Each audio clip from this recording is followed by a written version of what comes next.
বাগেরহাটের মোরেলগঞ্জ উপজেলায় শিশুদের সুরক্ষায় ব্যাপক পরিসরে হাম রুবেলা টিকাদান কার্যক্রম শুরু হয়েছে। সোমবার 20 এপ্রিল থেকে শুরু হওয়া এই কর্মসূচি চলবে আগামী 10 মে পর্যন্ত। বিস্তারিত থাকছে ডেস্ক রিপোর্টে।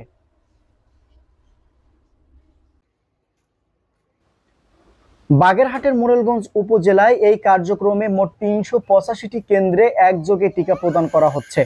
এই কর্মসূচির আওতায় প্রায় 32,550 জন শিশুকে টিকার আওতায় আনার লক্ষ্য নির্ধারণ করা হয়েছে। উপজেলা স্বাস্থ্য ও পরিবার পরিকল্পনা কর্মকর্তা ডাক্তার কামাল হোসেন মুফতি জানান, প্রতিদিন সকাল 8টা থেকে বিকেল 4টা পর্যন্ত নির্ধারিত কেন্দ্রে টিকার কার্যক্রম পরিচালিত হবে। হাম ও রুবেলা দুটি সংক্রামক রোগ যা শিশুদের জন্য মারাত্মক ঝুঁকিপূর্ণ হতে পারে। সময় মতো টিকা প্রদান করলে এসব রোগ প্রতিরোধ করা সম্ভব।